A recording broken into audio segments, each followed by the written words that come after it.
Hello and welcome to North Queensland. My name's Gary Hayden, and 22 years ago I bought a small hut only a handful of metres from where I am now. My adventure started here, unbeknownst to me at the time. Just to tell you a little bit about myself, I grew up in Kingaroy, so I spent my first 15 years there. Then I moved down to Brisbane, boarded at a boarding school down there called Marist Brothers Ashgrove. Went to Queensland Uni for 4 years to do my degree.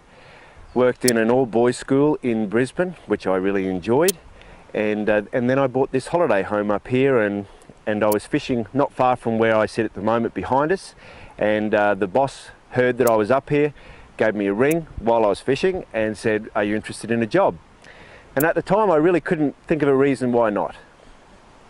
I wanted to bring you here for this first part because I suppose of its relevance to first year teachers, teachers who are just starting off. But I can tell you it's about an adventure. I mean, look at this, and I hope you enjoy watching this video. Look, first year teachers, you're going to be working pretty hard in the first year, 2, 3, in fact for the next 20 years you'll be working hard. But it's okay, and when you're well prepared and planned and you know your course content and you're familiar with the discipline policy, I think only good things can happen when you're organised and ready to go and enthusiastic. So to our first year teachers, my strong advice to you, and maybe this is number one thing, you've got to connect with your students. Connect, connect, connect. Find a way somehow. Is it tuck shop? Is it cultural events? Is it playground duty? Is it a sport? Like no matter what you've got to do to connect with your kids, your students, you've got to go there. So look, all the best to our first year teachers. Enjoy the adventure. You never know where life's going to take you.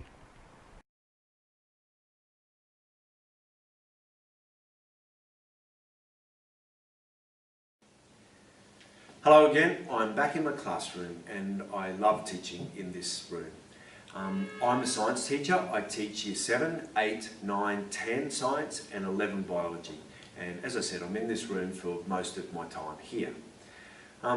Although you're pointed at the back of the classroom at the moment, the makeup of my classroom is that I've got 6 benches on the side, or working areas, and a central area where students get most of their information, or they can look up at the board or the data projector.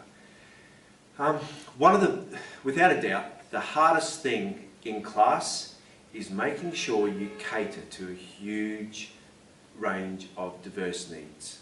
And I've got a good activity that I can demonstrate that point with you. It's a hard activity, which is the reason why that I've got some of these props behind me. And the way that it works is on each of the benches, it's structured so that you have the same activity generally. You know, you've got to show where the blood is circulating through the heart and throughout the body. But it's from the students who have got learning difficulties, and they get their own little envelope or their own challenge where they've perhaps used string to show where the blood goes to the heart, back to the brain, back to the lungs, back to the heart, you know, that sort of a thing. And it goes for the students who are the gifted and talented students who've got a lot more complicated tasks where they've essentially got to do the same thing, use the string to map the blood flow, but they're going to have to do that through several different organs and show its position as it goes through a real working heart model other than just like a window diagram of a heart. So look, in the activity that you'll see that follows this, I hope that you get an idea of an example of how that happens. I'm really quick to add, those activities take a long time to think of and create, and you will have seen that I enjoy the outdoors, or you know, from where I was before, down the beach. But they take a long time to think up. So I love cycling too. I'll often get on the bike in the afternoon and start to think about these activities and how can I shape them to make sure that everyone gets a go at doing the activity, but they're kind of working to their own level, and it's pretty cool. Hope you enjoy it.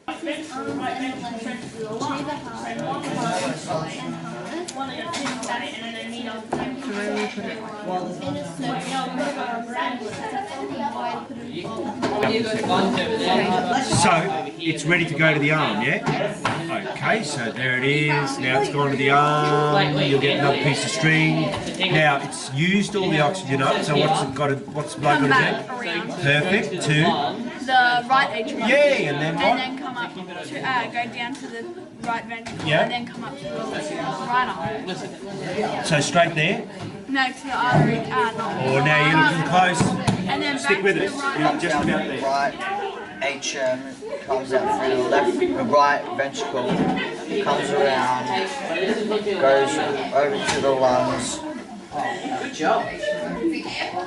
What's the pick up there? Oxygen, Good man.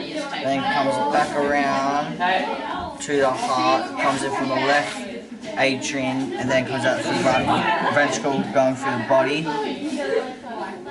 and back up to the head. Perfect. Well done. That's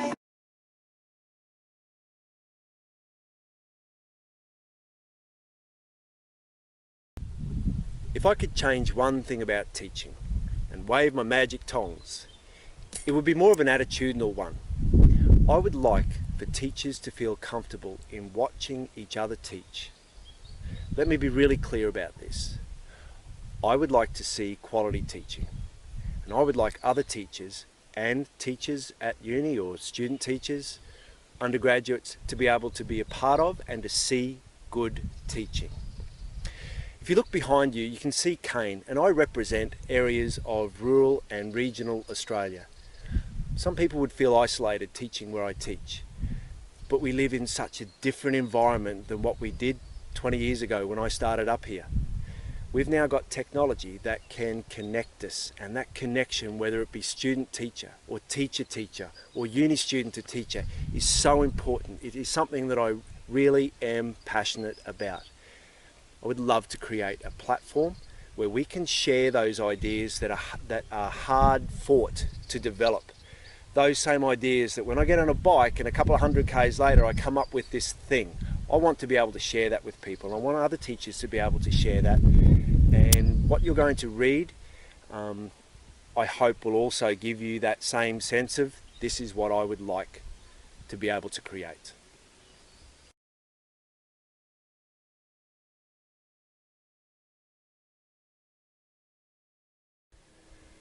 Do I believe that there is room for improvement with teacher training?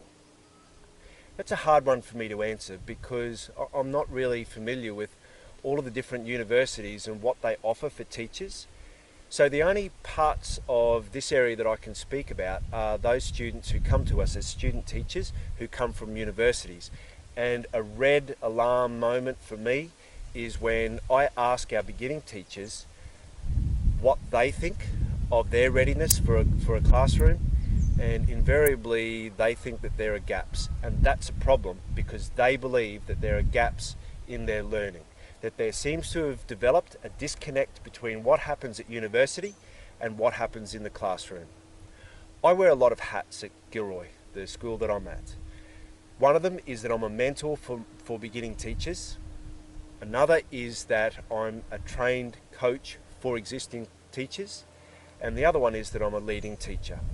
So my feedback, and probably the best feedback, is from our beginning teachers, and they all say that they think that there is a disconnect, and that's a problem.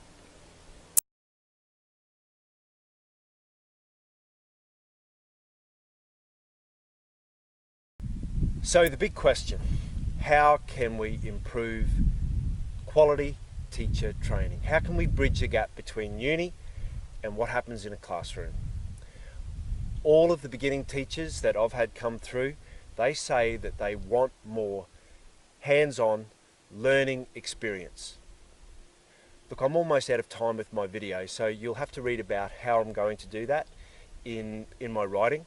But I want to create a platform where people in uni, beginning teachers, can all come into my classroom, and it can be done now through technology, and be able to be a part of a lesson.